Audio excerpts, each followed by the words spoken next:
instalou um RTD, nada mais, nada menos aqui em Rio Preto. Pequenininha cidade para o cara instalar um RTD RCPJ. Né? Então, deixa quem sabe aí que de tudo que eu já trabalhei até hoje, eu só não trabalhei no RTD, no RCPJ e Marítimo. De resto, já trabalhei em tudo. Bom, pessoal, iniciando então a gravação. Eu falei com ele já, tá lá no descanso. Iniciando então a gravação. Vou deixar então com vocês hoje, né, esse nosso bloco de RTD e RCPJ, títulos e documentos civis de pessoas jurídicas, com o professor Márcio Moraes, titular aqui perto de São José do Rio Preto, no município de Macedônia, tabelião de notas e registrador civil de pessoas naturais. Foi escrevente aí durante alguns séculos no primeiro registro de imóveis aqui de Rio Preto.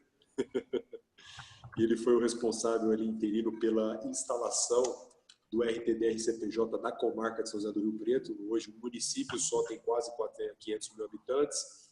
A comarca aí estima-se já aí acima dos 600 mil habitantes e ele foi o responsável por essa incumbência aí de pegar essa bucha no colo aqui na época de São José do Rio Preto e instalar esse RTD. Em via de regra, hoje eu posso falar para vocês seguramente que o RTD de Rio Preto é um RTD que funciona muito bem graças à base que ele teve na instalação do Márcio. Aqui a galera usa muito RTD, principalmente os advogados, na parte de notificações, é muito explorado aqui em São José do Rio Preto. E isso graças à estrutura que o Márcio trouxe e a credibilidade, né, porque esse RTD ele era anexado ao primeiro registro de imóveis, e quando o Márcio virou interino dele, esse RTD ele foi desanexado, iniciou-se do zero, e o Márcio começou esse trabalho que foi depois titularizado por um concursado, que manteve também a mesma linha, né, praticamente o trabalho do Márcio, com toda a base que ele criou aqui na época e trouxe muita credibilidade do RTD. Então, eu digo a vocês que prestem bastante atenção, aí, principalmente a galera de ofício único, que está aí com a incumbência de TD e PJ no Pará. Não menosprezem a atividade, tá? Embora ela seja pouco buscada, principalmente nos ofícios únicos. Existe uma gama gigantesca de assuntos que podem ser tratados aí em sede do RTD e do RCPJ, e o Márcio ele vai deixar aí para vocês tudo que ele passou aí nessa experiência dele de instalação, as dicas aí para vocês, principalmente que estão iniciando agora, para celerizar todo esse procedimento, né, de início, tanto os que estão instalando, né, os ofícios únicos, quanto aqueles que estão dando continuidade ao trabalho anterior, que provavelmente possa vir cheio de vícios. Então, vocês ficarão aí nas mãos do Márcio. Eu estarei acompanhando aí no período da rodovia pelo áudio, porque eu estou saindo agora do cartório de Rio Preto, durante esse período dele aí. Estará gravado aqui, disponível para os demais colegas, a posteriori. E estamos aqui então, né, que está o Marcos, eu, Marcião. Então, Márcio, a palavra está contigo, meu caro. Chega a lenha e bora. Eu só vou fechar o áudio do vídeo aqui. Você está como anfitrião aí livremente. Pode mandar bala aí que eu estou ouvindo vocês aqui. Qualquer coisa, só me chamar. Maravilha? Muito bem, muito bem. E bora. Boa noite a todos aí, nossos colegas aí, novos titulares, lá aí do estado do Pará. Que beleza, né?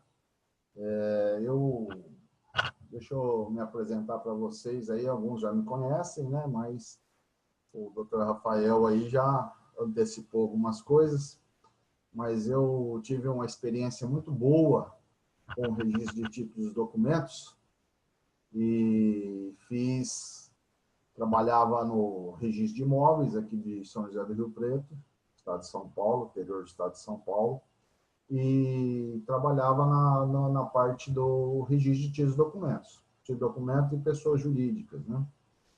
Aí, quando foi desanexado, né? Desanexado do registro de imóveis, eu peguei e fui instalar o registro de títulos e documentos de Rio Preto, né? Num outro local, num outro prédio, e lá fiquei por 8 anos, né? Por 8 anos trabalhando no títulos e documentos, pessoa jurídica, comandando os trabalhos lá. E isso foi uma experiência grandíssima para mim, e essa experiência serviu muito para quando eu tive êxito no concurso e fui instalar, né? Fui a minha serventia própria, né? não é de títulos e documentos, mas é de registro civil de pessoas naturais e tabelião de notas, e serviu muito para quando eu entrei na atividade como titular. Foi uma experiência muito boa. E também tive uma experiência também no estado de Minas Gerais, né? Eu fiz a escolha de conseguir chegar ao final do concurso no estado de Minas Gerais e fiz a escolha de um registro de títulos e documentos da cidade de Monte Belo, né, sul de Minas, perto de Muzambinho, Guaxupé, para aquele lado lá. Só que nesse intermédio de tempo entre assumir o cartório em Minas Gerais, eu tive uma proposta, né, de retornar ao cartório de registro de imóveis que eu trabalhava anteriormente, né? Eu trabalhei lá por muitos anos, quase um século, né? Igual diz o Dr. Rafael aí. E lá eu peguei e acabei desistindo de Minas Gerais para continuar como escrevente lá no registro de imóveis de Rio Preto, né, e fazer um outro trabalho. Foi uma experiência ótima para mim, que me serviu para eu ter êxito no concurso de São Paulo. Bom, baseando nisso, queria conversar com vocês aí, tá? E eu queria, assim, vocês que estão aqui, certo? Algo do que tem dúvida, porque é o seguinte, eu tenho as minhas bases na questão da instalação das normas do estado de São Paulo, entendeu? Agora, porém, no estado do Pará, eu praticamente não li as normas, tá? Não sei qual que se tem alguma diferença ou não, tá? Então, eu queria primeiro, no nosso primeiro bate-papo aqui, se tem alguma dúvida, alguma pergunta para fazer em relação à instalação do cartório. Se vocês tiverem aí alguma pergunta, já me mandem aí, por favor. Tem, Thalita? Tem, Marcos? Alguma questão aí sobre a instalação do cartório? Tenho. Sobre a instalação do cartório, o seu de Macedônia, foi você que instalou? Não, já existia o cartório lá, eu só dei continuidade de Macedônia, tá? Agora, no títulos e documentos de São José do Rio Preto, foi uma instalação, entendeu? Aí eu instalei. Você aproveitou o CNPJ anterior ou você tirou um CNPJ novo? Eu aproveitei o CNPJ anterior. Não tem problema aproveitar, assim, porque parece que é só para comunicação, né? Não tem nenhuma responsabilidade. Porque o pessoal fala de responsabilidade trabalhista, tributária. Só que essas são todas ligadas ao CPF, né? Isso, exatamente. Mas, que eu fiz, Thalita? Eu fui pesquisar, entendeu? E eu fui na Receita Federal, verifiquei se o CNPJ existia, as declarações, se tinha algum problema, certo? Tirei certidão, tá? Tanto fiscal como trabalhista, do CNPJ, para ver se dava para aproveitar, porque teve logo no meu concurso, alguns meses depois, o meu concurso foi em 2015 que nós assumimos, tá? Alguns meses depois, teve uma decisão que autorizava aos titulares os novos titulares criar um CNPJ novo, coisa que não tinha antes, tá? Então eu tive essa oportunidade, mas eu preferi continuar com o mesmo CNPJ, porque na serventia que eu assumi, eu tive uma sorte muito grande, porque antes havia um titular concursado que ajeitou a serventia, ela arrumou ela toda. Aí ele passou na remoção e ficou um interino. E o interino, ele era do tipo do seguinte: olha, eu faço o que vier no balcão. Ele trabalhava sozinho, não pegava serviço difícil, né? Então ele fazia só o registro civil, reconhecimento de firma e autenticação, não fazia mais nada. pegava para ele o fundo que vinha aqui no estado de São Paulo, que o fundo é bom, certo? E não criou problema nenhum. Então eu peguei, cheguei lá, a serventia estava arrumada, certo? Eu não tinha problema trabalhista, não tinha funcionário. Certo? Inclusive, eu até mantive o interino que estava lá para ser meu substituto. Então, eu dei continuidade completa no trabalho que estava sendo feito antes. Aí eu comecei a acrescentar, comecei a dar a minha cara no cartório e fazer as coisas do jeito que eu achava que deveria ser feito, né? Ah, não, meu cartório é o caos. É.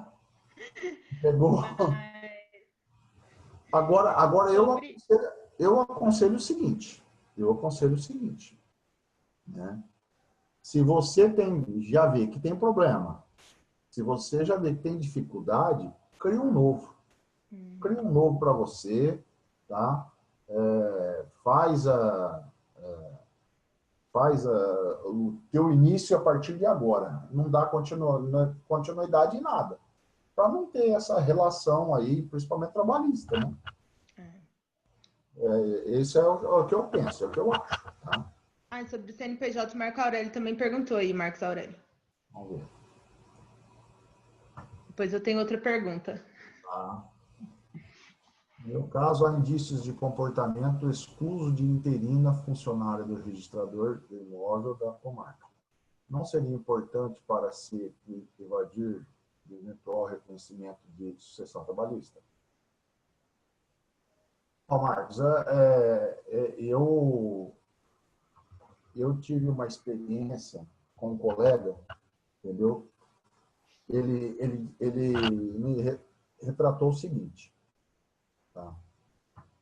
Quando ele chegou no cartório para visitar, falou que tinha escolhido, que ele ia assumir e tal, ele foi tratado muito bem. Todos se dispuseram a fazer o que ele estava pedindo, certo? Pediu para relacionar todos os livros, relacionar tudo que ia transferir o acervo e tal. Aí o que aconteceu? Um dia ou dois antes da mudança do acervo, ele foi lá e disse, ó, eu vou continuar somente com uma ou duas pessoas aqui, o restante não vou aproveitar. Pronto, aí virou todos contra ele, entendeu?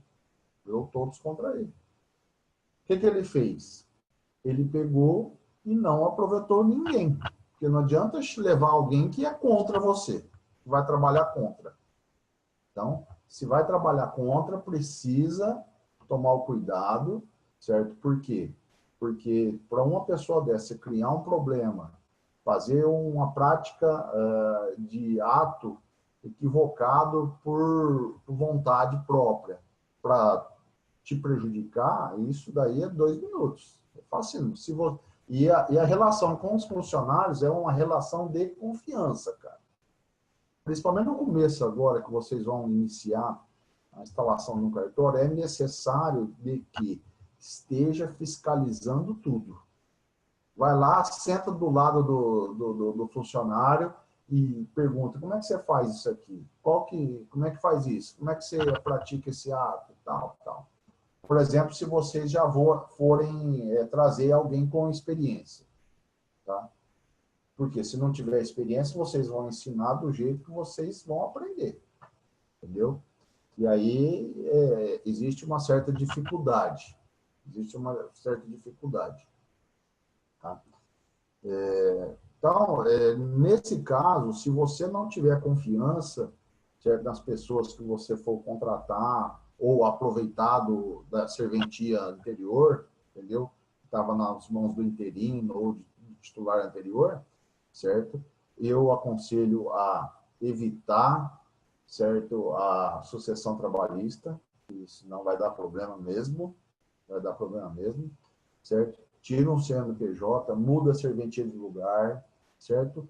Faz o máximo de situação em que você possa evitar a sucessão trabalhista ou qualquer outro tipo de sucessão fiscal, qualquer outro tipo de coisa. Por quê? Porque senão vai vir problema mesmo. Vai vir problema mesmo. Tá? No meu caso, eu tive nessa escolha que eu fiz, eu tive sorte. Deus me ajudou nessa, né?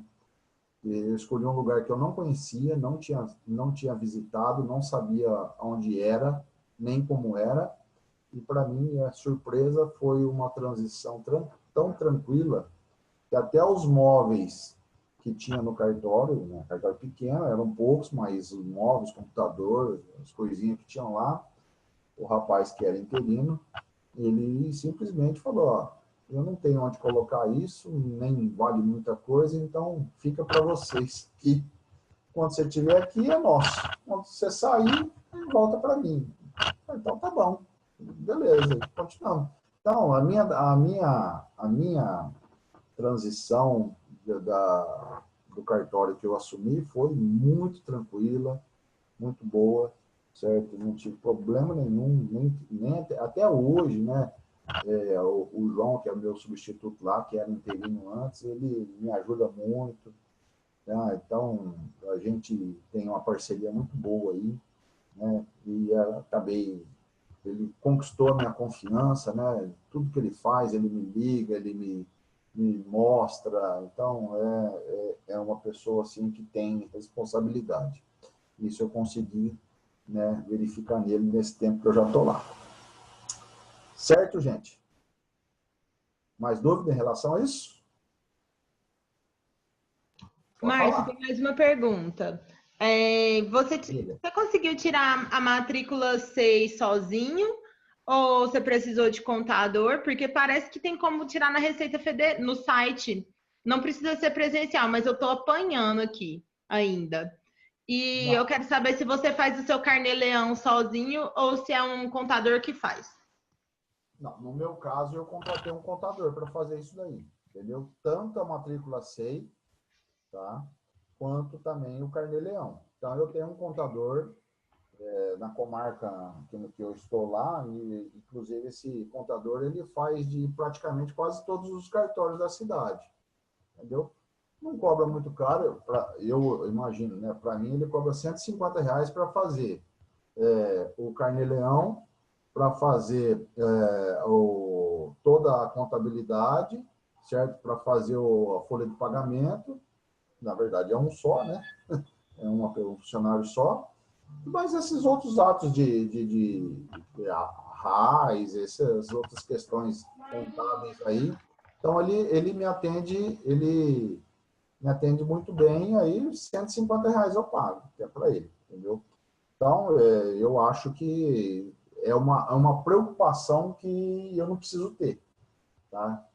Por um valor acessível. Se você pegar o INR, o INR faz o mesmo serviço, né?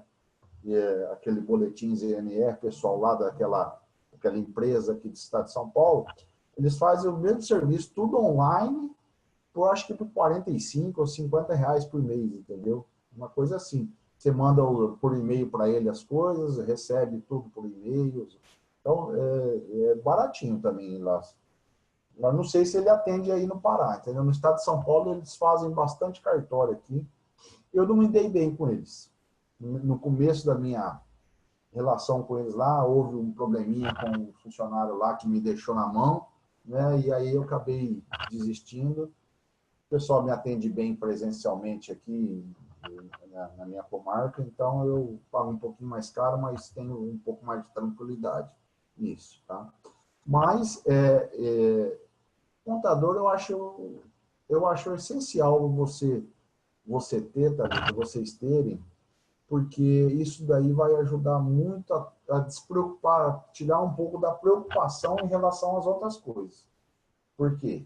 Você tem que se preocupar em manter o teu livro diário, livro caixa, tudo em ordem. Você tem que se preocupar em manter os livros tudo em ordem. Você tem que manter a serventia funcionando. E ainda tem que fazer Carnê-Leão, tem que fazer as questões tributárias e contábeis. Eu acho que é um dinheiro bem pago isso aí. Viu? Um dinheiro bem pago. Certo? Beleza. Turma, é o seguinte, eu peguei assim, numa uma visão assim do RTD?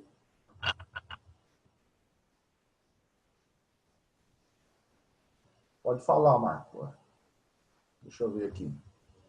Uma outra dúvida que me veio agora se refere ao momento quanto à manutenção ou à nova definição do nome da serventia.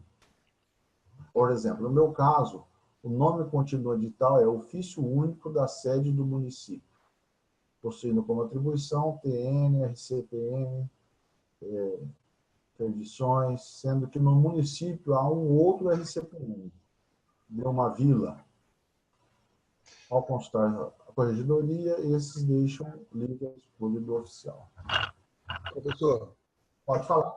me desculpa a interrupção. É o que acontece. Eu fiz uma pesquisa na corregedoria e isso me deixou um certo, na verdade, acho que mais aperreado ainda, porque ao invés de me dar uma solução, me colocou toda a responsabilidade na escolha.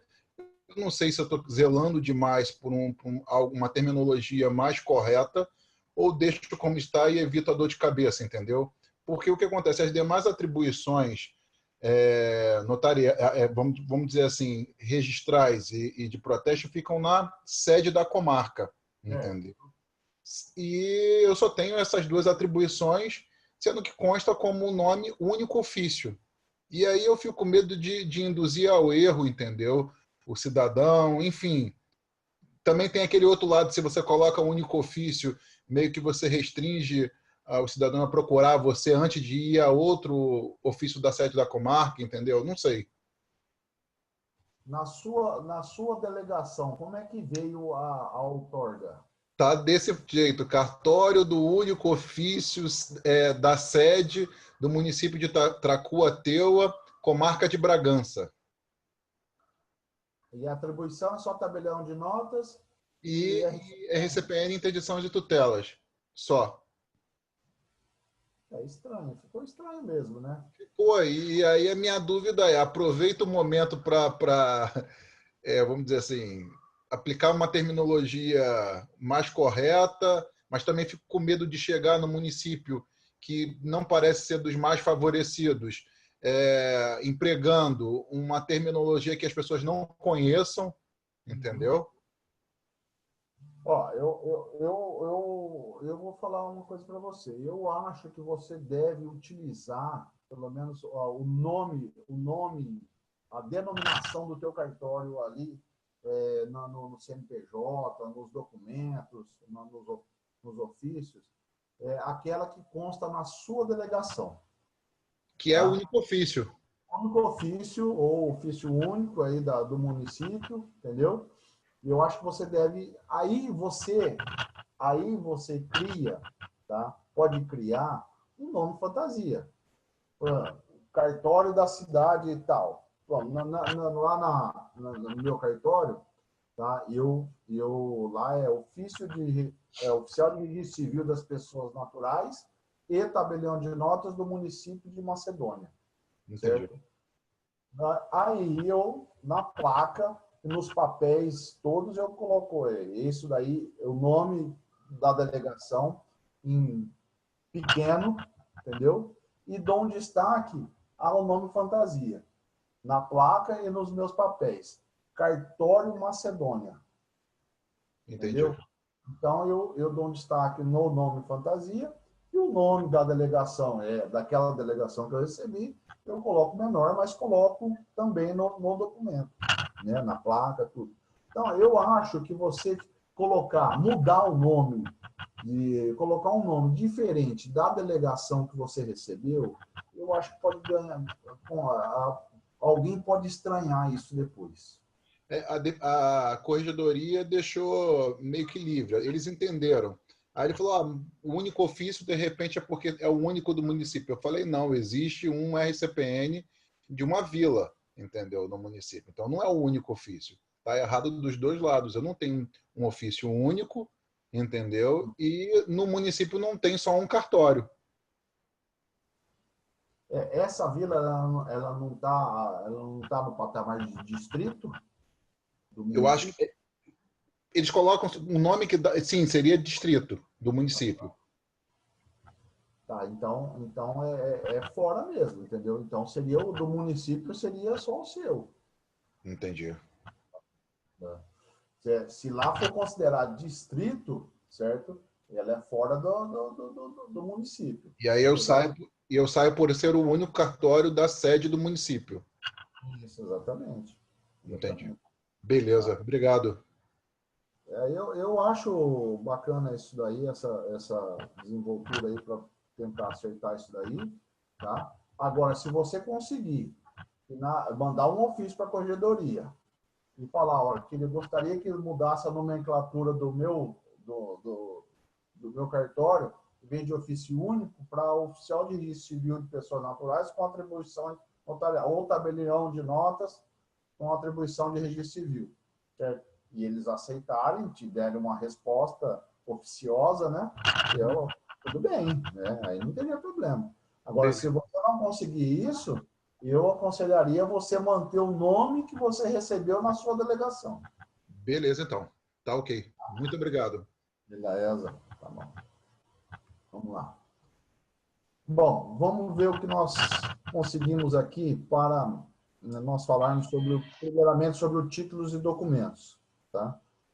Títulos e documentos é legal, ele tem uma gama de possibilidades de registros enormes.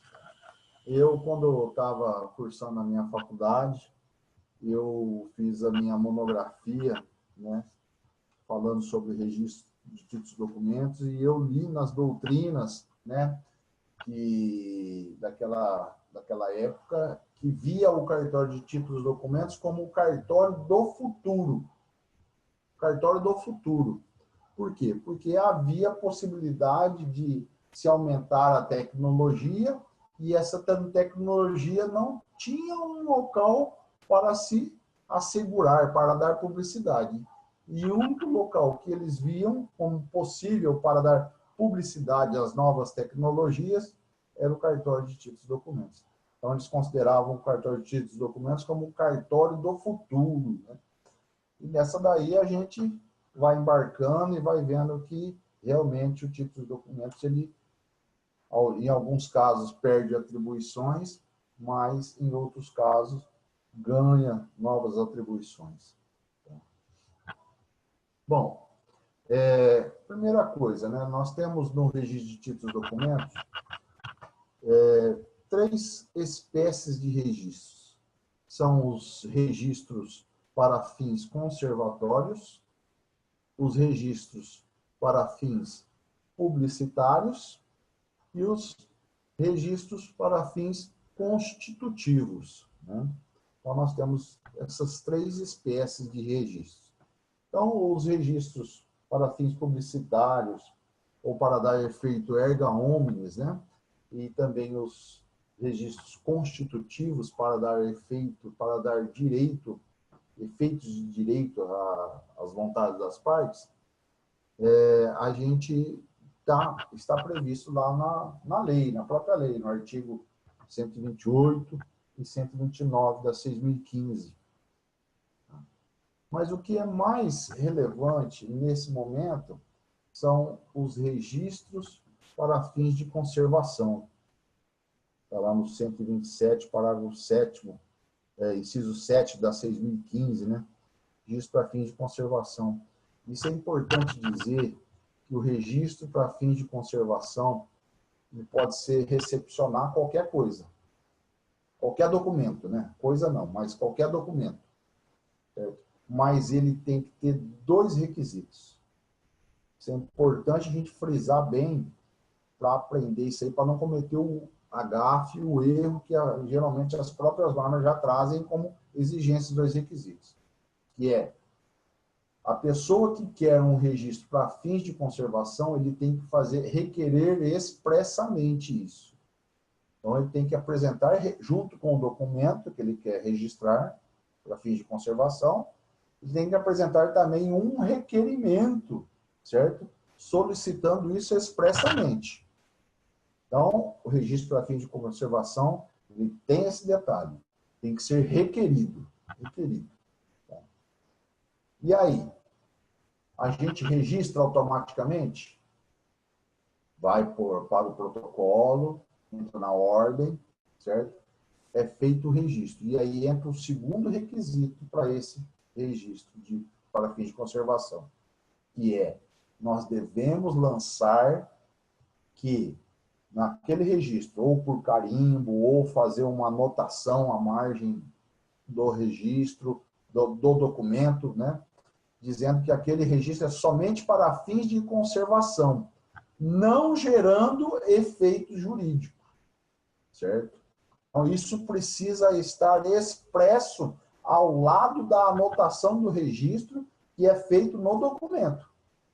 Então, se você faz um registro por meio de microfilmagem ou digitalização, certo?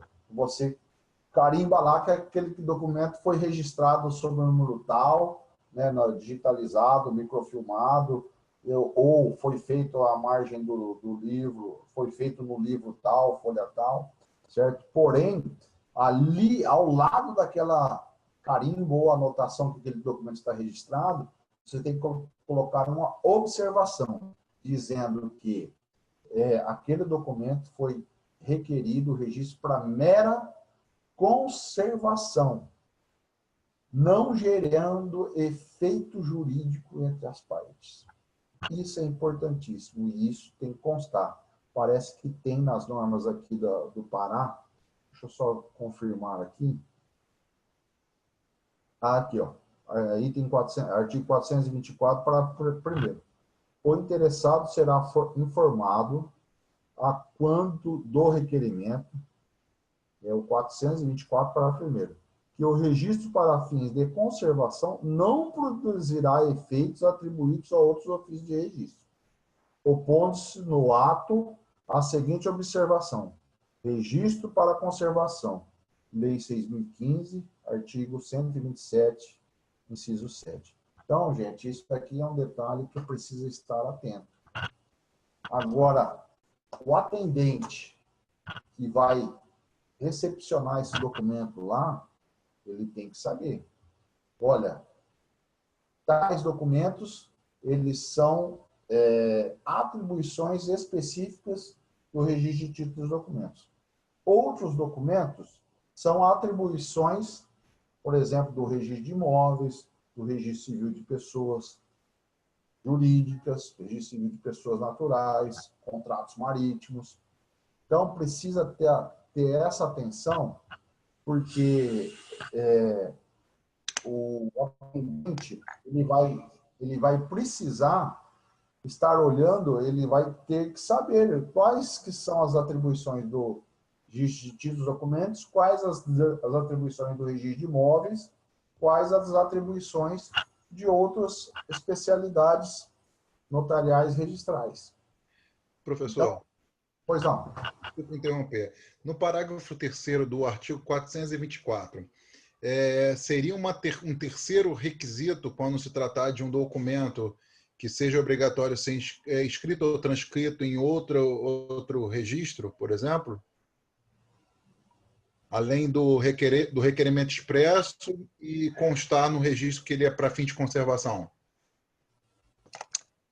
Olha, aqui está dizendo assim, ó, os documentos cujo registro obrigatório seja atribuição de outro ofício ou órgão só poderão ser registrados para fins de conservação após seu registro no respectivo ofício ou órgão.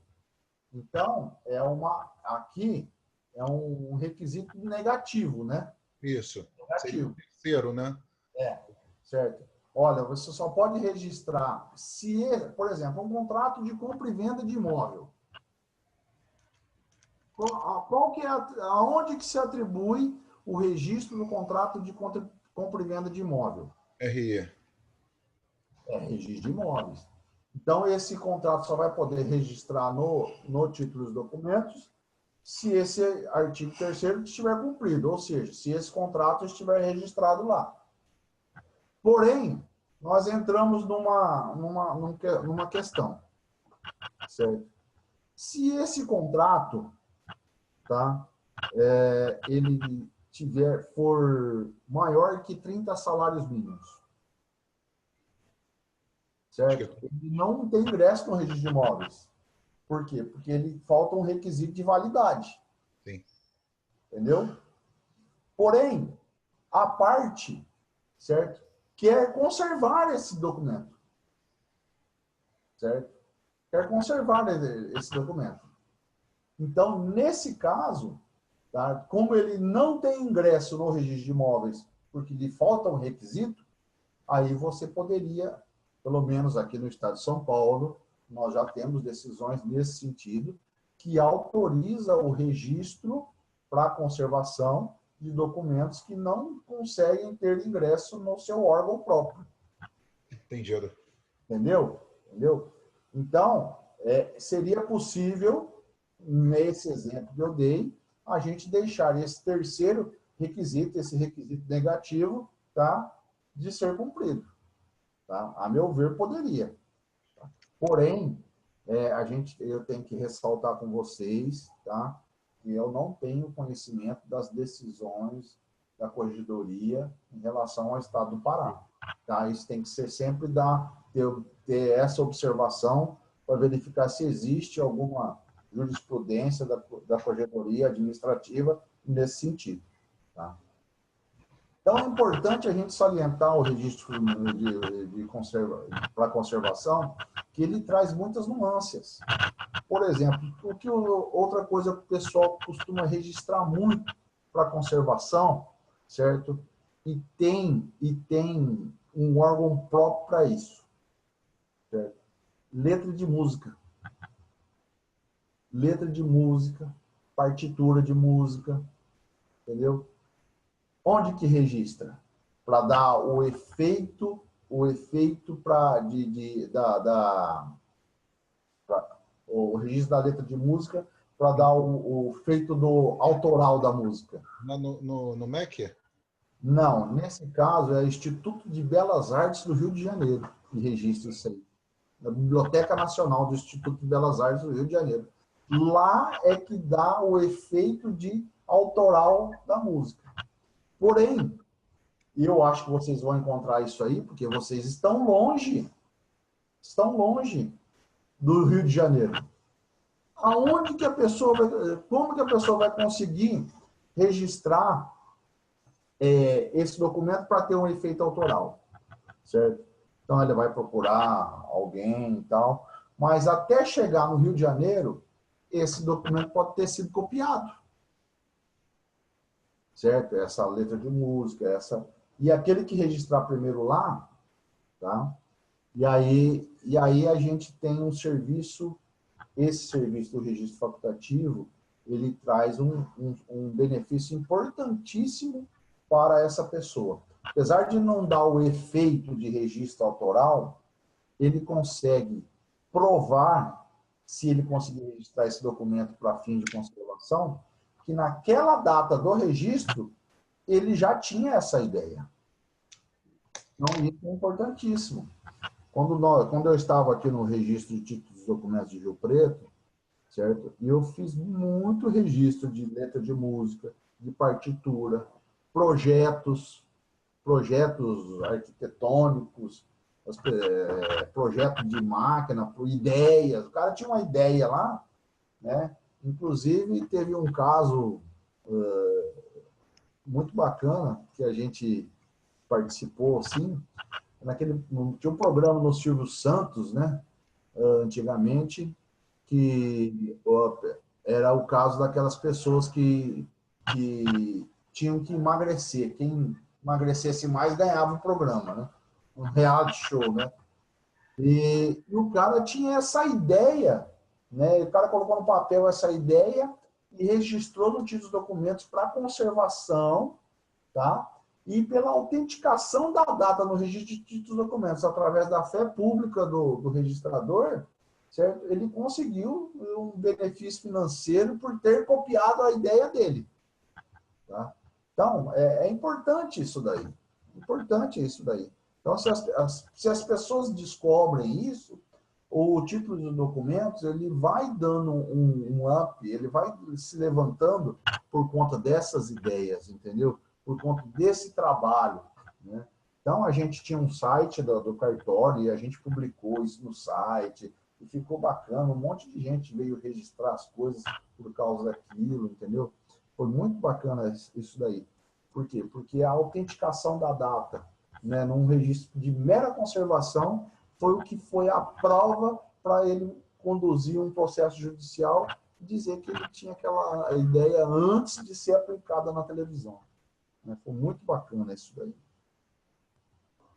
Beleza? Continuando. Estou vendo aqui no artigo 425, ó. Os instrumentos particulares declaratórios de união estável e da respectiva dissolução poderão ser registrados no ofício de registro de títulos, tá? Isso daqui é o instrumento particular, tá? Eu já vi caso, já teve situação em que a pessoa chegou com a escritura pública de união estável, né, registrada no título dos documentos. Escritura pública de união estável, de acordo com o provimento do CNJ, ela tem que ser registrada lá no Registro Civil de Pessoas Naturais. Um livro E, né, a sede da comarca. Perfeito? Agora, o instrumento particular, aí lá não tem ingresso. O instrumento particular não tem ingresso lá no Registro Civil. Porém, tem ingresso no RTD. Qual é o efeito disso? Efeito de prova. Registro declaratório, tá? Registro declaratório. Então, é importante a gente ter essa ideia dos efeitos do registro para poder dar continuidade.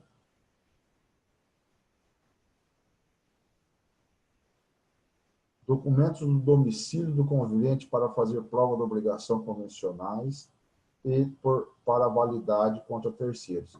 Então, aqui já é a questão que os documentos, qualquer contrato particular assinado pelas partes, ele faz prova entre eles, ele faz efeito entre as partes, certo? Aí nós temos um outro efeito, que é o registro publicitário, ou o registro para efeito erga omnes, para efeito contra terceiros. Então, o registro em títulos e documentos, ele faz prova contra terceiros, certo? Ele gera o efeito de fazer prova contra terceiros. Isso está previsto no Código Civil, no artigo 221 do Código Civil. Deixa eu pegar aqui para nós vermos aqui. Código Civil. Lembrar certinho dos termos, né?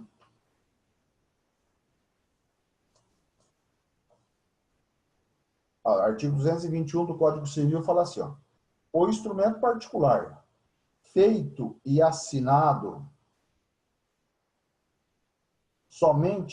feito e assinado ou somente assinado por quem esteja na livre disposição e administração dos seus bens, prova-se as obrigações convencionadas de qualquer valor, mas os seus efeitos, bem como os da cessão, não se operam a respeito de terceiros antes de registrado no registro público. Então, esse artigo 221 aqui é o artigo do RTD, né? Então, contra terceiros só vai ter efeito se tiver registrado título dos documentos, tá? Então, é importante a gente ter isso na cabeça, porque muito se diz assim, certo? Não vale a pena registrar, é caro. Certo?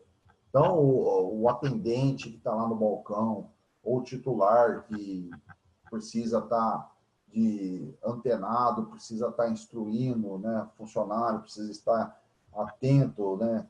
Vocês vão pegar os cartórios assim, vão ver que às vezes não dá para colocar um funcionário agora, mas então vão ter que atender vocês mesmos.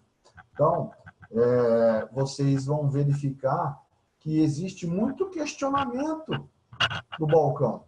Muito questionamento. E uma das principais é, nossa, que caro para registrar. Vale a pena? O que vai melhorar para mim esse documento registrado? Então, você tem que estar atento a isso daí. Você tem que dar resposta. Por quê? Você vai dizer para a parte, olha, o contrato ele vale só entre você e o fulano aqui, que assinaram o contrato. Porém, se vender para um terceiro, ou se um terceiro, certo, tomar a posse desse bem aqui e tal, certo? Você não vai conseguir atingir ele porque ele não vai estar registrado, porque só vale entre vocês dois. E aí, né, esse efeito erga omnes, né, que o registro de títulos e documentos tem necessidade da gente estar orientando sempre, né? E aí a pessoa nem entende direito e fala, então tá bom, então registra aí para mim. É sempre assim. É sempre assim. Perfeito, gente?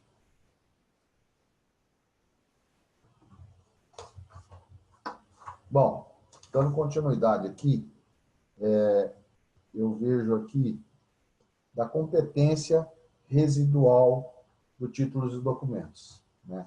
Isso é bacana a gente falar, porque nós temos todo um arcabouço de atribuições para o registro de imóveis, para o registro civil, para o protesto, por notas, para o registro de contrato marítimo, para o registro de título de documento e do registro de pessoa jurídica. Porém, né, outros órgãos de registro também, porém, tem algumas espécies de documentos que não têm atribuição de registro em lugar nenhum. Em lugar nenhum. Por exemplo, alguém de vocês poderia dar um exemplo, certo? Aí a gente entra no bate-papo aqui. Entendeu? Poderia dar um exemplo de algum documento que não tem registro em órgão nenhum? Lembra de algum?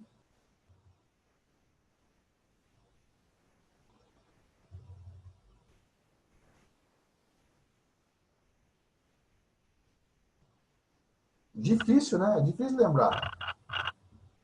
Isso, bacana, Thalita. Registro de animais. Essa é uma nova... e aonde que vai registrar? Na competência residual do RTD. Competência residual. Muito comum agora eles pedirem, criar o nome, né? Faz uma declaração criando o nome do animal, né? E declarando a propriedade daquele animal. Aí faz essa declaração e vai registrar no RTD. Tem validade de alguma coisa? Não tem efeito jurídico nenhum, mas está ali. Provou, faz a prova, autenticação da data, aquele animalzinho tem aquele dono. Né? Isso é muito bacana. Agora, tem um contrato de sociedade previsto no Código Civil, certo? Que ele não tem órgão de registro. Ele não constitui personalidade jurídica. Mas para a conservação desse documento e pela competência residual do RTD, o contrato de sociedade em conta de participação tem registro no RTD. Não registra nem em RCPJ e nem na junta comercial.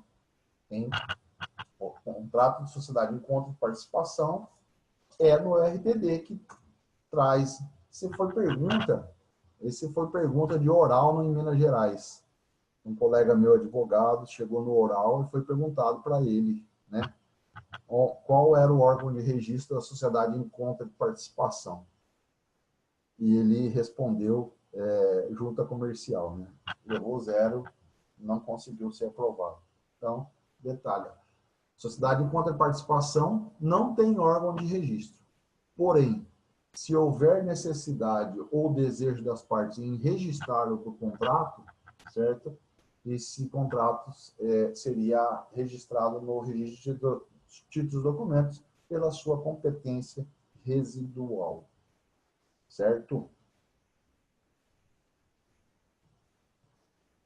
Bom, vamos lá para os livros. Livros do RTD. Livro A, protocolo, né? E é importante salientar o seguinte: o livro protocolo, geralmente RTD e RCPJ são juntos, né? Na mesma serventia. Se eu não estou enganado, existe um RCPJ único na cidade de Belo Horizonte e um RCPJ único na cidade do Rio de Janeiro, entendeu? E é os únicos que eu tenho conhecimento que são únicos, né? Desanexados do registro de títulos dos documentos. Então, nesses dois locais, eu sei que tem o RCPJ único, né? E é importante dizer que o livro protocolo do registro de títulos e documentos é distinto do RCPJ. Você tem que fazer dois protocolos, tá? Duas recepções. Recepção de RTD e recepção de RCPJ.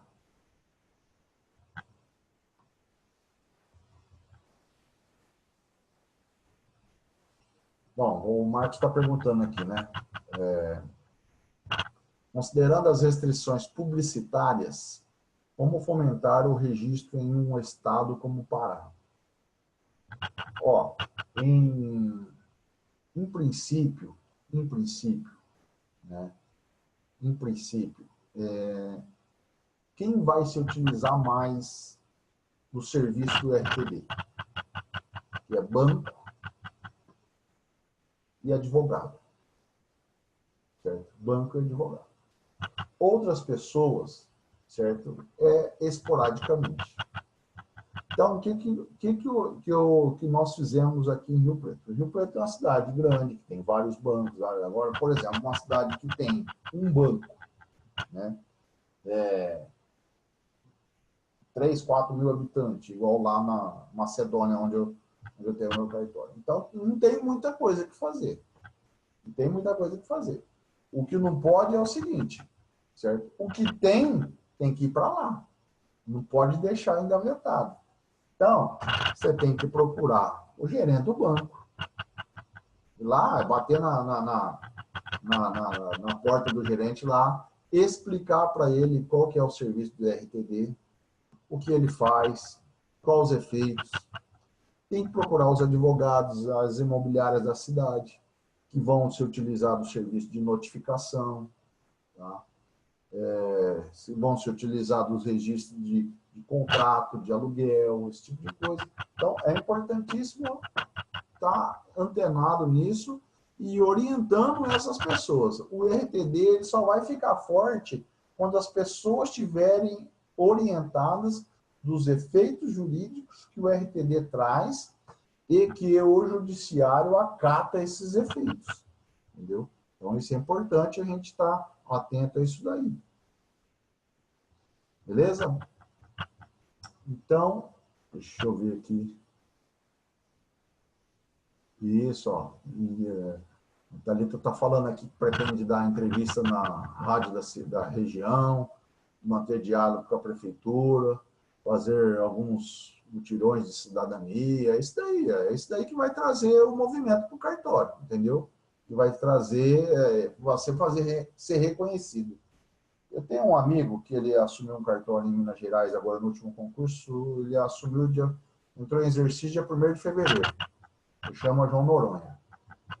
Certo? João Noronha nós estudamos juntos, fizemos faculdade junto, e ele ficou alguns dias comigo aqui, né, vendo o meu trabalho, como é que eu fazia. Então, o que acontece? A pessoa chegou no balcão do cartório, eu faço assim, gente. Faço assim. A pessoa chegou no balcão do cartório, o funcionário vai lá atender. Certo? Aí eu, devagarzinho, levanto, posto lá no balcão, pego um copinho d'água, faço que estou tomando água, e aí eu vejo o que é o documento que ela está pretendendo ali. Se é um registro de nascimento, se é uma escritura que ela quer lavrar. Aí eu pego, entro no assunto, meio de enxerida, assim, e fala, você sabe por que você está fazendo isso aqui? Aí a pessoa, porque me mandaram, me pediram, porque, né? Aí eu falo, aí, por exemplo, foi registrar, esses dias, semana passada, foi registrar uma mocinha lá, foi registrar uma criança, ela tinha 16 anos, menor, né? Foi registrar uma criança e ela não era casada, né? Aí pediu para vir os pais, né? Pediu para vir os pais, para dar assistência para ela, tudo, né? O pai do menino, o pai da criança também era menor. Rapaz, eu parei ali e comecei a explicar para eles, né? Olha, vocês deveriam casar, porque se tivesse casado, não precisava nem de você, nem dos pais terem vindo, porque vocês assumem a capacidade, vocês são responsáveis, tal. Toda aquela explicação jurídica para uma pessoa leiga. Cara, esse pessoal sai do cartório achando que você é o mestre dos magos. Você é o mestre que você sabe tudo.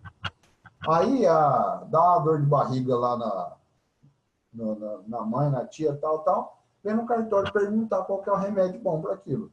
E você fala aquilo que você tomou e foi bom para você. Acaba você criando na sociedade, na cidade ali, certo? Uma empatia com todo mundo, certo? E as pessoas passam a te considerar, passam a te respeitar, certo? E qualquer problema que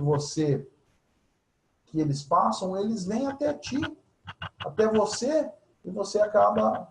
Então, eu tenho esse jeito de estar ajudando em qualquer área ali, entendeu? Tenho esse jeitinho, e aí as pessoas passam, tudo que vai fazer, vai lá no cartório perguntar primeiro. E aí, é uma escritura que tem que fazer, é uma doação que tem que fazer, é um inventário que tem que fazer, o registro do casamento tem que fazer. Então, a cidade passa a ir lá, ver, conversar com você, receber as coisas da tua mão, tá? Então, eu acho que é bacana. E esse meu amigo, João Noronha, ele está fazendo isso em Minas Gerais, na cidade que ele assumiu lá, uma cidadezinha pequena, igual a minha, e ele está fazendo isso, e ele foi no rádio, igual você falou que vai fazer aí, Thalita. E ele foi falar com o prefeito, ele foi falar com o padre, ele foi falar com os pastores das igrejas evangélicas, certo? Falou, manda esse povo casar, manda esse povo pro cartório, lá nós resolve todas as questões da cidade, entendeu? Olha, sei que ele está com um volume tão grande de serviço lá que ele não está dando conta. Ele está tentando contratar funcionário para ajudar ele, entendeu? Só dessa posicionamento. Então, gente, vocês que vão instalar cartório, vão assumir cartório, é muito importante, certo? O teu relacionamento com a parte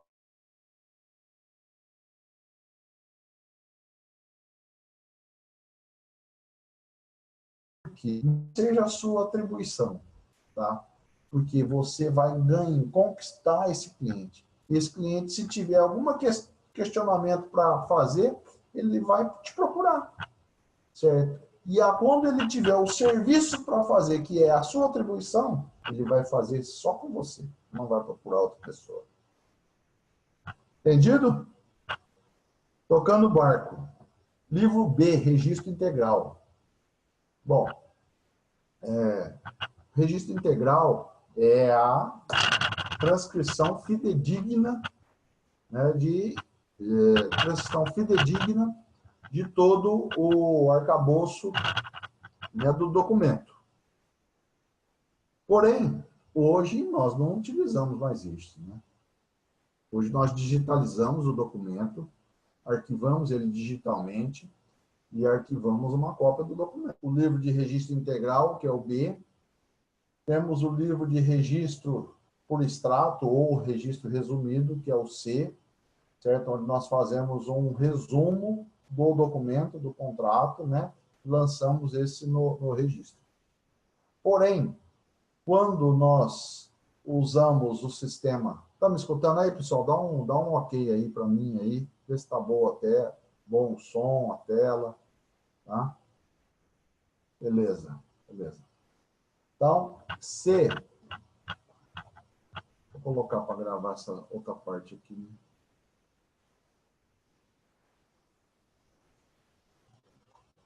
Está gravando. Bom, então, pessoal, é o seguinte, nós temos o livro B, que é de registro integral, e o livro C, que é de registro resumido.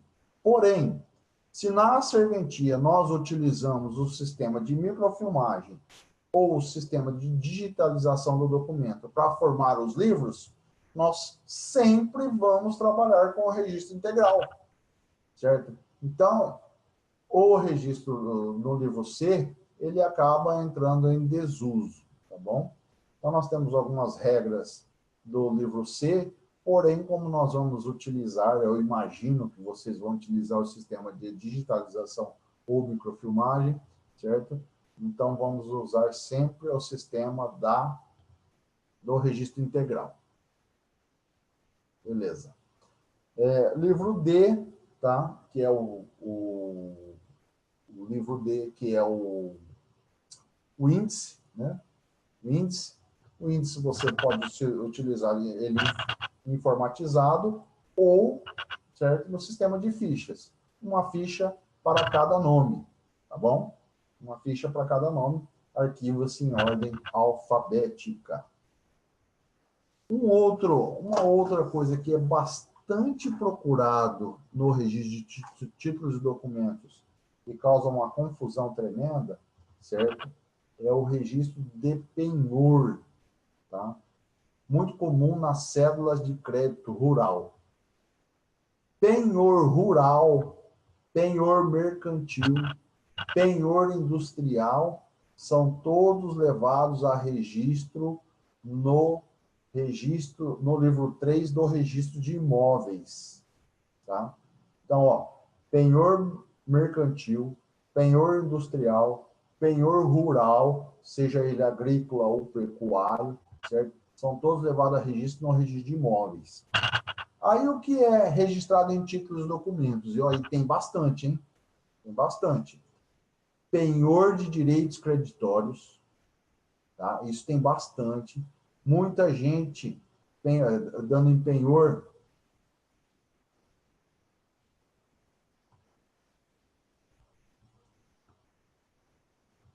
Ô, Thalita, ó, se você está perguntando aqui, ó, se o banco enviar uma cédula escrita penhor de animais, mas a gente perceber que é penhor rural, o que fazer? Olha, a meu ver, penhor de animais, certo? Tem uma possibilidade de registrar em títulos de documento, certo? Ele uma previsão que eu não lembro agora, de uma lei lá de 1930 e pouco. Está até na lei 6.015. Deixa eu ver se eu acho essa possibilidade. Deixa eu ver se eu acho na lei 6.015 aqui.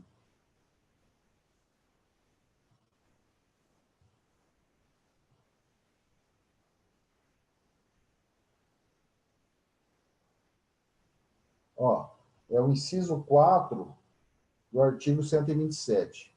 Contrato de penhor de animais não compreendido nas disposições do artigo 10 da Lei 192 de 1934.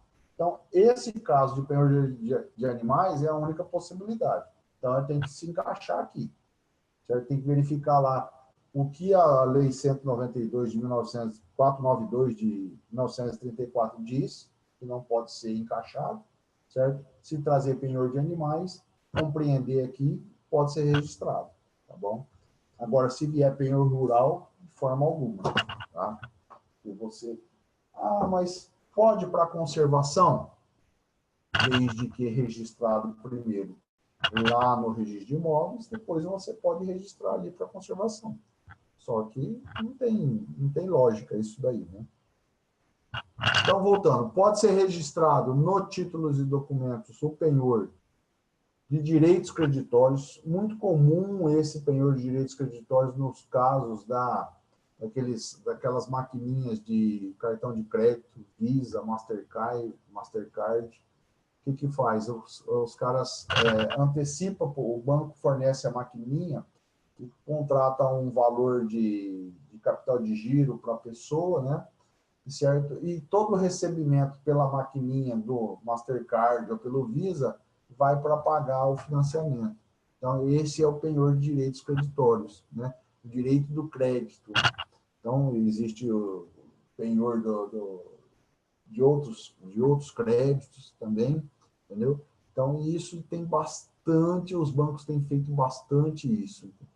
Isso é legal e é registro, atribuição específica do título dos documentos. Até que o Código Civil ele fala assim: constitui-se, né, o penhor pelo registro do instrumento do título particular ou por escritura pública no registro de títulos e documentos. Se não tiver registrado, não tem constituição do penhor. O penhor praticamente não existe, entendeu? Então, o penhor de direitos creditórios, o penhor de veículos também é registrado no RTD. Tá? Então, tem que estar muito atento a isso daí, porque eles costumam mandar cédula de crédito rural com penhor rural, com penhor industrial ou penhor mercantil, certo? Para o RTD. E aí tem muita gente que registra, viu? Muita gente registra. E aí esse registro não gera efeito. Não gera efeito e aí acaba incidindo responsabilidade para o registrador. Para o registrador. Beleza. Então, dando continuidade aí. No RTD, tá? No RTD, é bom lembrar que o registro de sociedades no RTD não é possível, tá?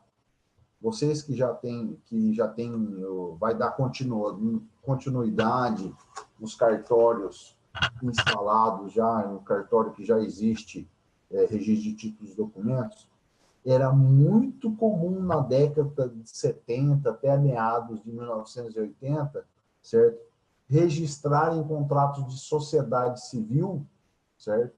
No registro de títulos e documentos, no livro C, certo? De registro resumido de títulos e documentos. E aí, com esse registro, iam até a Receita Federal, tiravam o CNPJ, tudo, como se tivesse constituída a sociedade. Na verdade, a constituição da sociedade, a personalidade jurídica, se dá com o registro dela no livro de registro civil de pessoa jurídica, no livro A. Tá bom? Então, precisa ter isso diferenciado. E aí, uma situação prática, certo? E até eu tenho alguns colegas lá que assumiram na Bahia, e existe muitos casos desses nos cartórios da Bahia, e eles me ligam constantemente como solucionar esses problemas. E eu dei a minha solução, certo? Aquilo que eu fiz no RTD. No RTD aqui de Rio Preto, que também vivia essa situação. Contrato social de sociedade civil, nos termos da lei do Código Civil de 1916. Registrava-se no cartório, para dar personalidade jurídica. Só que aí eles pegavam e registravam no livro C, registro resumido. Aí essa sociedade estava lá constituída e dava continuidade a ela por toda a vida. 30 anos depois, vinha uma alteração contratual porque o sócio morreu ou saiu da sociedade, entrou outro. E como fazer a averbação da alteração do contrato social lá no registro de títulos e documentos? Estava errado aquele registro. Então, o que eu fiz? Fazia uma averbação dizendo que aquele registro foi transportado para o livro de registro de pessoa jurídica, certo? Aí, lá no registro de pessoa jurídica, fazia o registro da constituição da sociedade e fazia uma anotação dizendo que aquele registro foi transportado do livro de títulos e documentos para o livro correto, né, devido a equívoco no ato praticado naquela data, e aí eu fazia a averbação de alteração no contrato social. Tá? Quando fosse fornecer uma certidão, eu dizia que foi registrado primeiramente no livro de TD, transportado para o livro de PJ em tal data e feita a averbação da alteração contratual em tal data. Então, certificava tudo isso daí. Isso é um detalhe, né, que provavelmente quem já vai assumir cartório rodando RTD PJ vai pegar essas coisas. Quem vai instalar agora, certo? Vai abrir o livro agora, aí está tranquilo, já vai pegar o livro rodando corretamente. Um outro detalhe, sociedade de advogados. Sociedade de advogados, nós sabemos que ela constitui na OAB, na Ordem dos Advogados do Brasil. Muito comum quererem vir registrar a sociedade de advogados no RTD. Ah, mas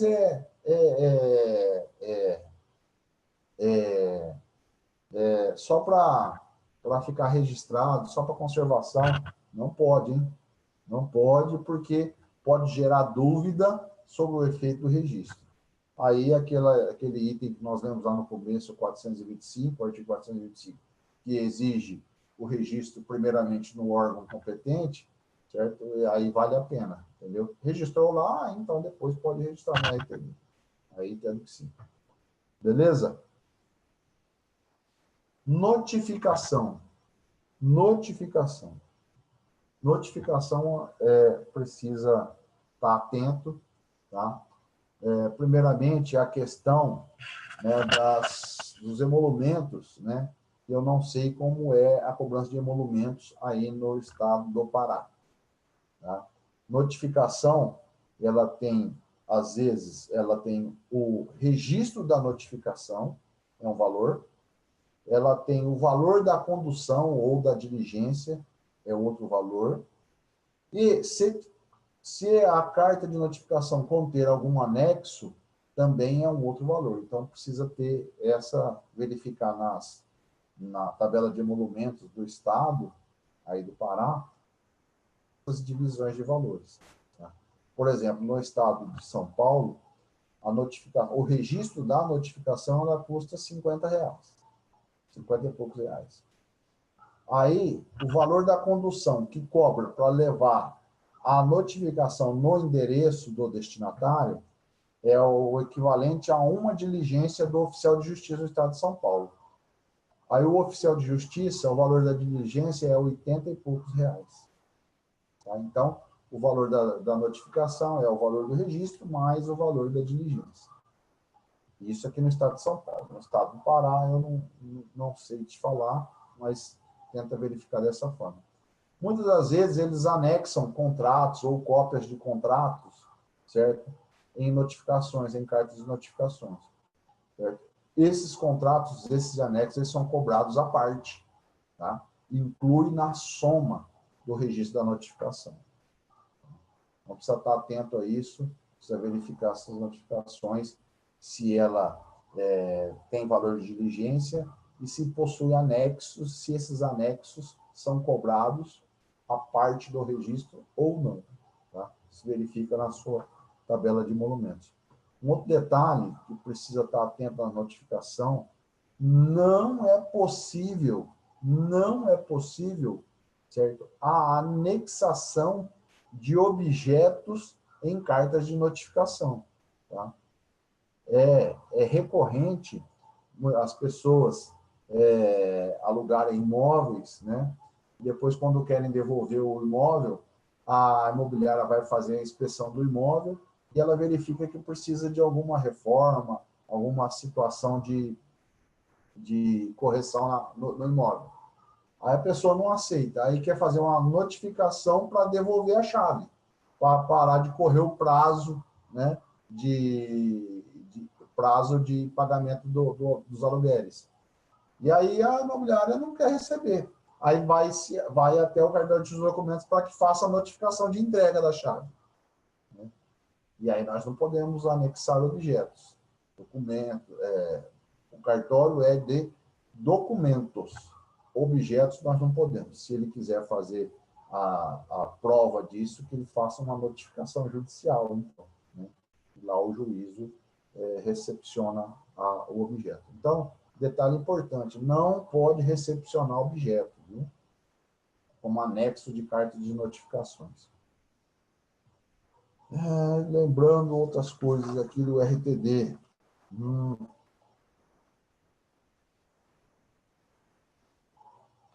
Alguma dúvida aí, né, até essa parte, colegas? Querem alguma questionamento aí? Em ordem, né?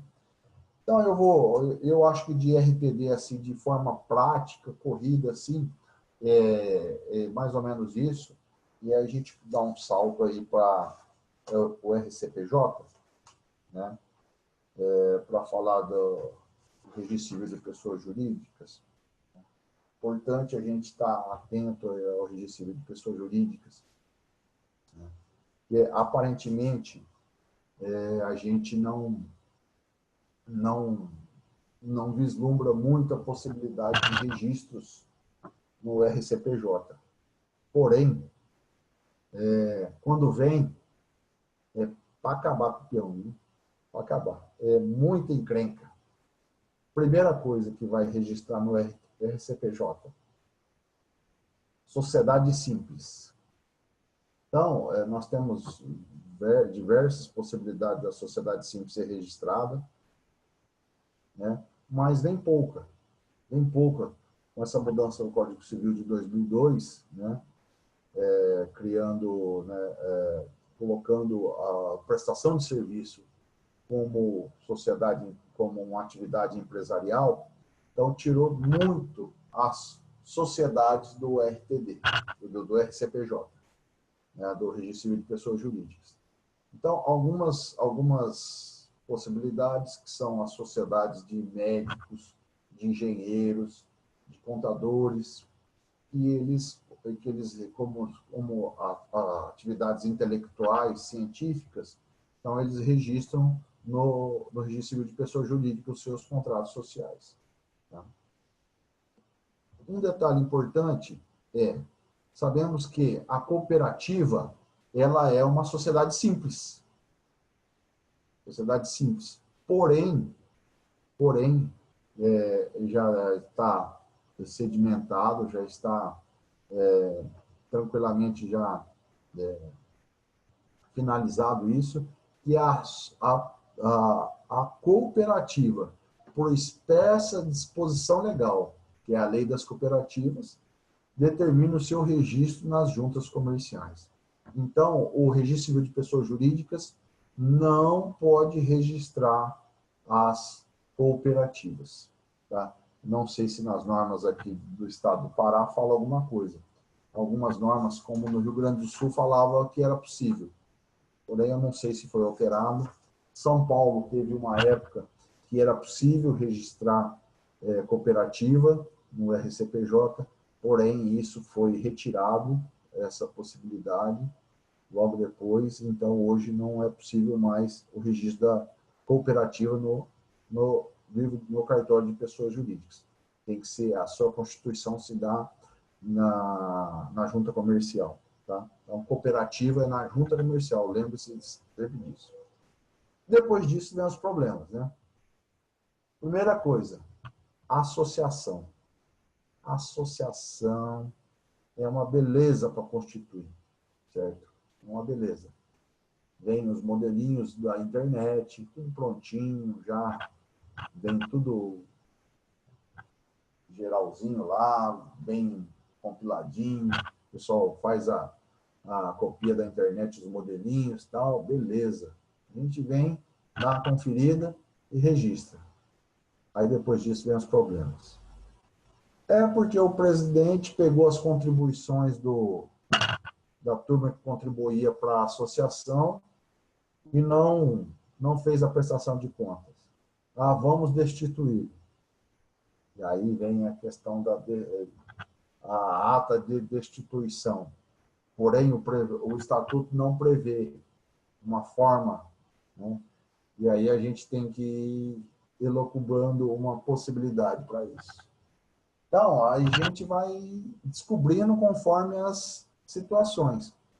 E é legal a gente pensar o seguinte, a associação, os membros da associação, eles estão adstritos ao que o estatuto prevê. Se o estatuto prevê, tem que cumprir aquilo à risca. Se no estatuto não prevê nenhuma situação, certo? Busca-se recurso no Código Civil. Se o Código Civil não fala nada, aí eles estão abertos a fazer do jeito que quiserem. Tá? Então, é esse o raciocínio. Certo? A associação, criou-se as regras no estatuto, certo? Tem que cumprir as regras à risca. Ou, muitas vezes, o estatuto fala lá que a convocação para a Assembleia tem que ser publicada 3 vezes em jornal, em jornal de circulação, em períodos de 10 dias e tal. Aí, o custo disso aí é muito alto. Aí, o pessoal da associação, da diretoria, não faz essas publicações. Vai registrar no RTD? Tem que exigir? Tem que exigir. Senão, é requisito de validade da Assembleia Geral ter as publicações. Desde que o Estatuto tenha previsão disso. O Estatuto não prevê nada. Beleza, então faz do jeito que quiser. Faz uma declaração dizendo que foi publicada ou afixada no mural da entidade, ou que não foi feita, né? Foi avisado por e-mail. Aí faz do jeito que quiser. Se não tem previsão no Estatuto, não tem previsão na lei, faz do jeito que quiser. E o cartório, a qualificação disso, o escrevente, o registrador que vai qualificar esses documentos, tem que estar atento a essas coisas. Certo? Se estão cumprindo em todos os demais atos após o registro do Estatuto, certo? Se estão cumprindo os requisitos do Estatuto Social. Cumpriu, registra, faz a averbação da ata de assembleia, a ata que destituiu a diretoria, a ata que elegeu nova diretoria, ata que mudou o endereço da entidade, ata que alterou ou modificou artigos do Estatuto. Então, tudo isso daí tem que cumprir as regras que o Estatuto prevê. Não cumpriu, não pode ser feito. Beleza? Outro problema. Entidades religiosas. Entidades religiosas. O Código Civil fala que ela não tem uma forma para ser constituída. Certo? E o Estado não pode embaraçar a sua Constituição. Então, a gente recebe cada aberração para ser registrado, certo? Principalmente de igrejas evangélicas, centro de candomblés, umbanda, centro espíritas. Então, os caras criam cada coisa mirabolante lá, né? E a gente não tem como exigir muito deles, porque a lei fala que não precisa exigir, não pode exigir. Beleza? Uma outra questão que pode ser cair para vocês aí, em relação à prática. Partido político. Partido político, a sua constituição ela é feita no registro civil de pessoas jurídicas. Porém, a lei dos partidos políticos, ela determina que todo partido político tem a sua sede no Distrito Federal. Então, o Distrito Federal, o RCPJ do Distrito Federal, é o competente para registrar os partidos políticos. Posso registrar um partido político lá no Pará? Não pode.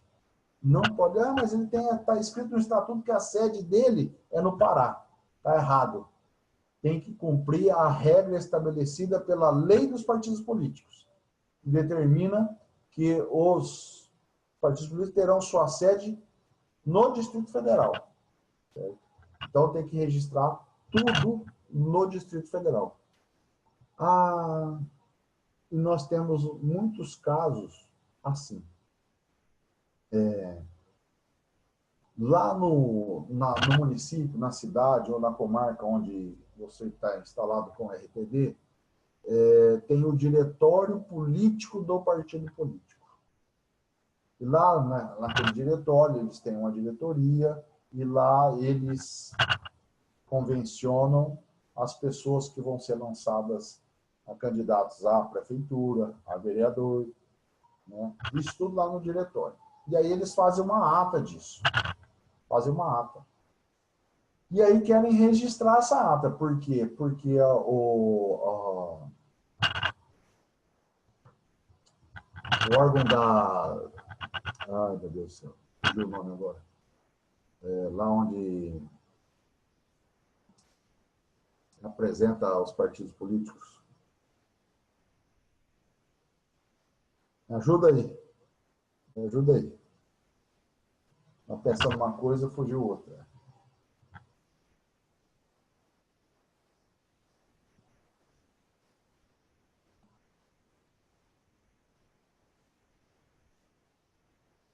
Bom, vamos andando. O partido, a questão onde os candidatos registram as suas candidaturas, Tribunal Eleitoral, o Tribunal Regional Eleitoral, né?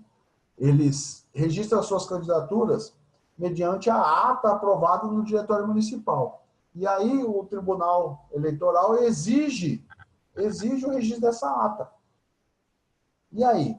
Como é que você vai averbar isso se você não tem o estatuto registrado na sua serventia? Entendeu? Então, o que ocorre? Existe um enunciado da Receita Federal, que ela recepciona esses registros de diretório e do Tribunal Eleitoral, também recepciona esses registros de diretórios municipais, certo? Com registro no livro de títulos e documentos. Então, o que a gente fazia aqui em Rio Preto? A gente tinha um requerimento preparado para esses casos, né, com base nesses enunciados, e a pessoa fazia o requerimento desses registros de ata de diretório municipal de partido político para ser feito em registro de documento sem efeito meramente conservatório, entendeu? E aí dava certo, nunca teve problema. Tá? Mas o correto, né, a expressa legalidade disso era averbar esses diretórios, certo? À margem do estatuto, lá onde está o registro do estatuto, que é em Brasília, no Registro Civil de Pessoa Jurídica de Brasília. Então, partido político, vocês provavelmente acham que o único problema que vocês vão ter são em relação a essas questões dos diretórios municipais.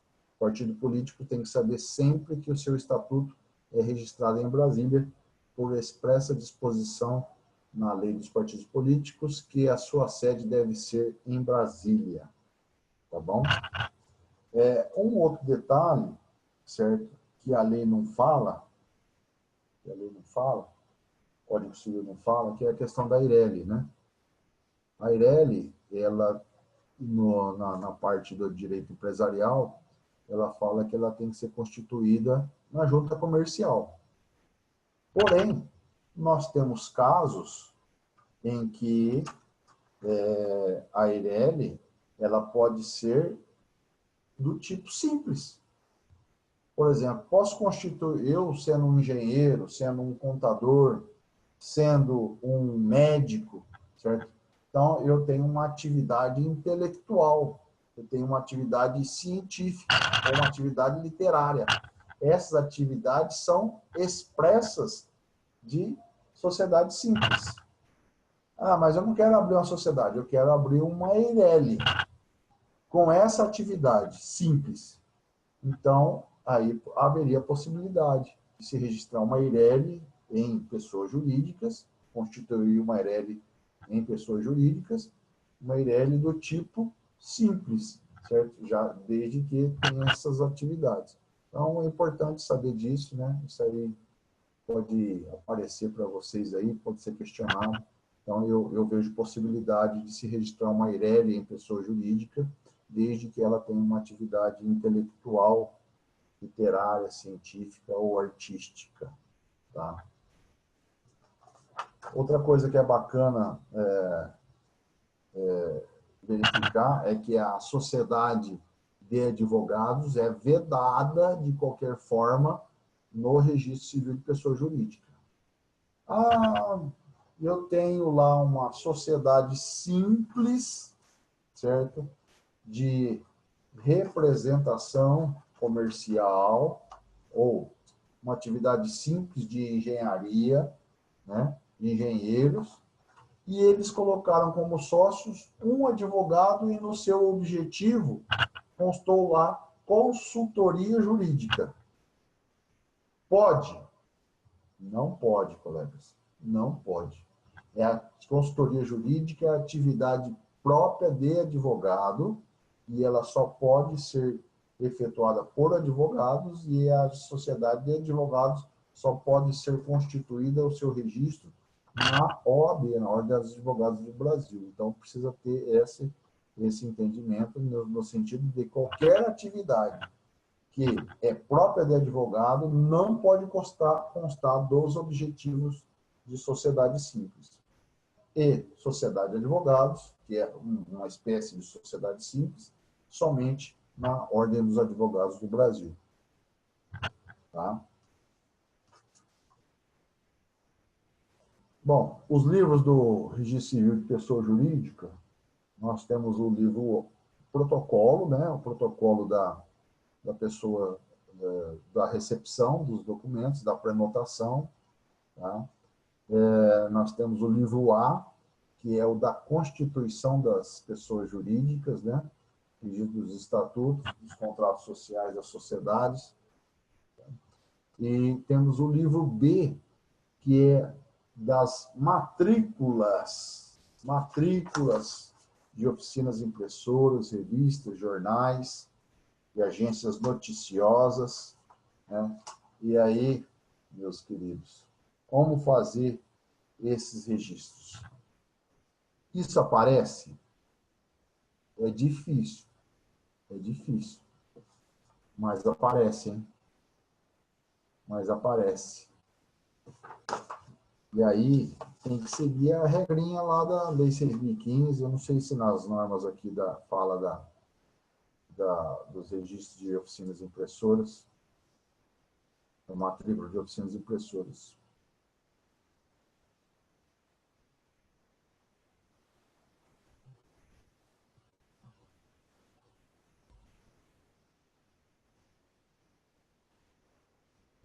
Deixa eu ver aqui. Livro B, com 150 folhas para a matrícula das oficinas impressoras, o oficial de registro de pessoa jurídica que acumular as atribuições de registro de documentos poderá adotar o livro protocolo único para os dois serviços. Legal. Eu falei que eu não podia, né? Tá vendo? As normas aqui do Estado do Pará falam que pode. Bom, poderá, tá?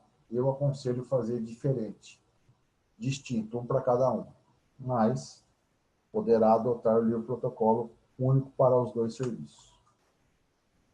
Certo? Então, matrícula de jornal e oficina impressora. Documentação do jornal, documentação do proprietário do jornal, da oficina impressora, da agência de notícia. Isso tudo está relacionado lá na Lei 6.015. Cumpre aquilo ali. Está na lei, exige aquilo ali, beleza. O único detalhe que nós precisamos estar atento por exemplo, os jornais. Jornais, enquanto não matriculado, ele é considerado clandestino. Tá? Clandestino. Então, precisa matricular primeiro para depois começar a circular.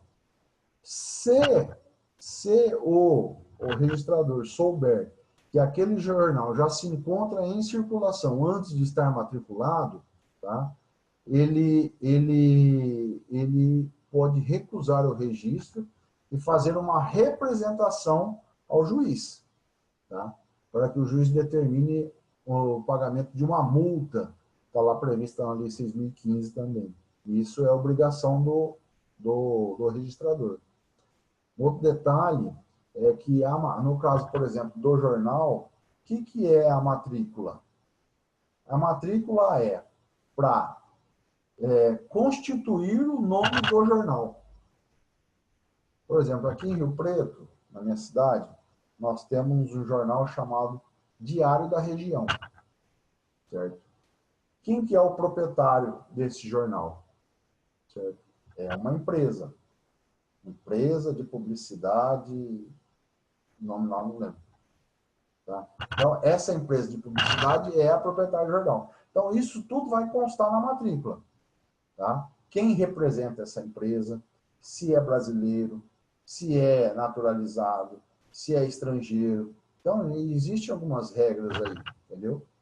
Então, é isso daí que a gente tem que estar atento, e isso daí, na hora de praticar esse ato, verifica junto com a norma e junto com a lei 6.015. Cumpriu os requisitos, faz o registro da matrícula. Não cumpriu, devolve, faz exigência. E uma última questão em relação à matrícula, tá? Ela tem a lei de imprensa. A lei de imprensa, ela foi declarada inconstitucional pelo STF, tá? Foi declarada inconstitucional. Então, não se aplica mais a lei de imprensa a essas questões, a esse registro. Tá? Mas esse registro ainda está previsto na Lei 6.015. A Lei de 6.015 ela foi copiada, pelo menos essa parte, da Lei de Imprensa. Entendeu?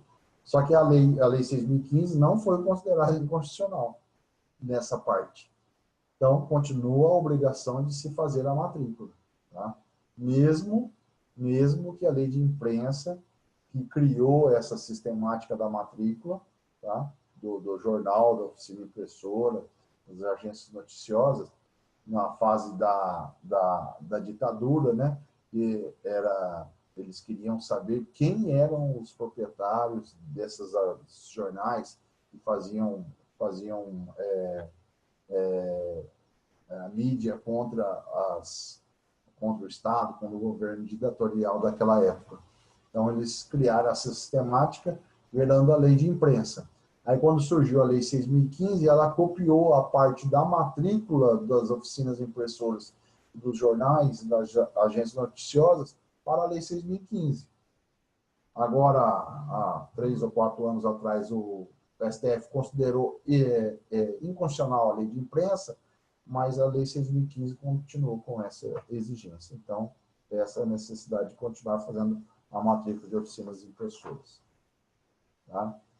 Bom, quando é feita a constituição com o registro da associação, do estatuto da associação, do estatuto da entidade religiosa, com o estatuto da partido político, ou com o registro do contrato, contrato social, ou o registro do ato constitutivo da IRELI, todos os demais atos que vêm depois desse registro, são todos eles lançados como averbação à margem do estatuto, à margem daquele registro primitivo. Tá? Aí a gente vai fazendo referências, né? Vai lá no protocolo do registro inicial, faz uma referência que foi averbado número 1, averbação número 1, em data de tanto, no livro tal, folha tal. E assim vai indo, fazendo referências em cada protocolo. Gente. Bom, ao que parece, assim, de princípio, né? E eu fico mais ou menos essas situações. Deixa eu ver aqui, tem uma pergunta aqui. Ó. Tem essa previsão no 472I, Código de Normas da IRELI, de natureza simples. Quanto ao site de notícias, existe alguma formabilidade inerente ao RCPJ? site de notícias. Olha, a lei, ela prevê a agência de notícias, tá? Então, se nós levarmos ao pé da letra, não precisaria estar matriculado, né? Não precisaria estar matriculado. Porém, nós temos que ver que a redação da Lei 6.015, certo, é de 1973, certo? Ou até anteriormente, em 1973 é quando ela foi aprovada, certo? E naquela época não se falava em site de notícias, né? Então, nós, por analogia, né, a gente poderia se dizer que seria exigível a matrícula. Porém, é discutível, né? Porém, é discutível. Isso é o que eu penso. Bom, gente, questionamentos aí, perguntas aí para nós encerrarmos aí? Tem alguma aí para nós? Eu acho que mais ou menos é isso daí. Também falo para vocês que eu estou disponível a qualquer questão aí que surgir, né? Seja ela agora, seja ela posteriormente, quando vocês já estiverem instalados, né? Esses dias atrás ligou uma colega lá de Montes Claros, né? Que fazia parte do grupo do Dr.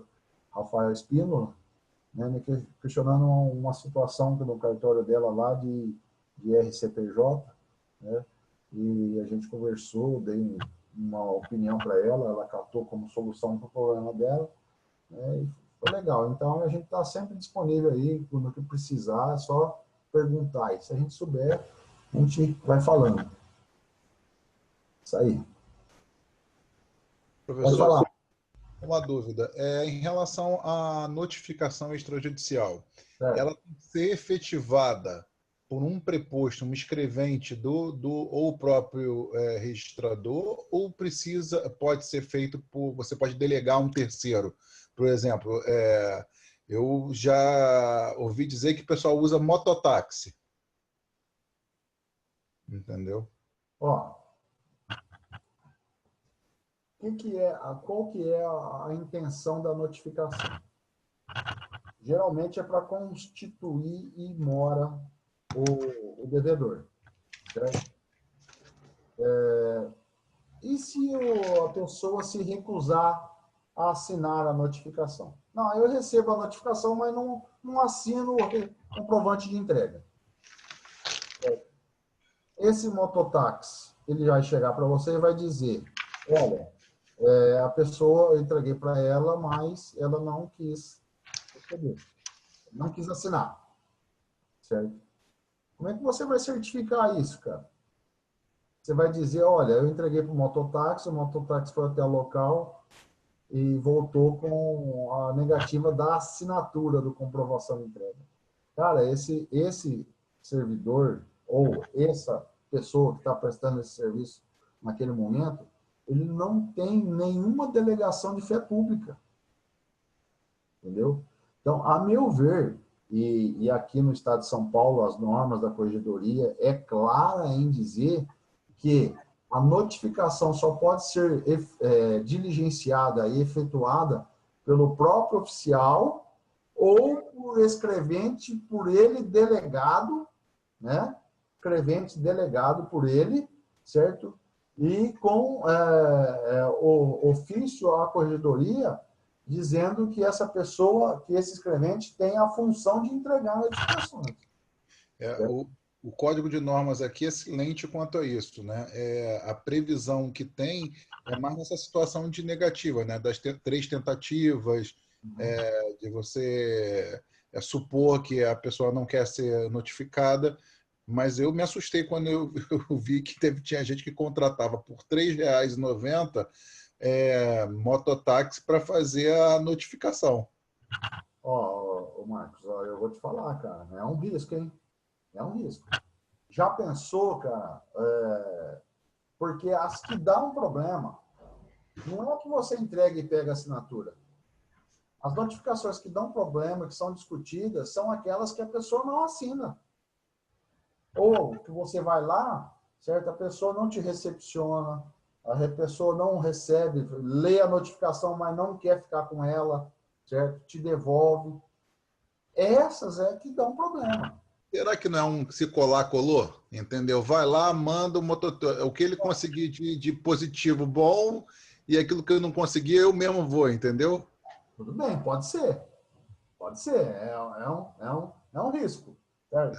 Se ele tem 10 para entregar, ele conseguiu entregar 7, 3 ele não conseguiu, ou teve a recusa, certo? Aí o oficial diligencia alguém lá com poderes para isso, né?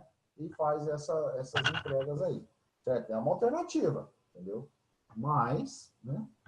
Era importante que fosse um escrevente com poderes para tanto, né? Para ter esse vínculo, né, com a fé pública, talvez, né? Você contrata um escrevente só para isso. Paga um salário mínimo para ele aí, né? Combina com ele um valor de entrega lá, fala, te pago R$5 cada entrega, né? Cada positiva. A gente fazia isso aqui em Rio Preto, certo? Quando o cartório era vinculado ao registro de imóveis, que o documento era vinculado ao registro de imóveis, né? A gente tinha 5 escreventes entregadores de notificações, certo? Então, esses 5 ganhavam por diligência, certo? Ó, entregou positiva, tá? Por exemplo, é R$5. Não conseguiu entregar, chegou lá, o cara mudou de endereço, não conseguiu achar a pessoa, é R$1 só para cobrir o custo do combustível, entendeu? Por exemplo, né? Então, o cara se virava para poder entregar positiva, para pegar a assinatura da pessoa. Quando nós fomos para instalamos o RTD, né, desvinculado, né, único lá, né, eu propus de fazermos 2 entregadores só e dividir a cidade em 2 partes, certo? E aí eu estabeleci o seguinte: carta negativa não se paga diligência, certo? Não conseguiu entregar, não recebe. Carta positiva paga diligência dobrada, recebe bem por ela, certo? Cara, os caras davam um monte para... Era de noite, de dia, de madrugada, os caras estavam atrás dos outros. Fazia plantão para fazer a entrega positiva, certo? Por quê? Porque a gente incentivava isso daí. Agora, pagar R$3,90 para um mototáxi ir lá e ver se o cara tá lá, falar para ele, o cara vai lá, recebeu a corrida dele e volta, lá, não teste, vai saber se era o mesmo, se era a mesma pessoa que assinou o documento, entendeu?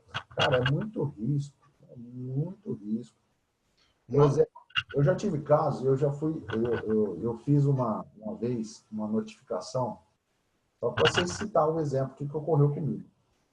Fiz uma vez uma notificação, né, para um cara que ele recebeu a carta, mas se recusou a assinar o recibo de entrega.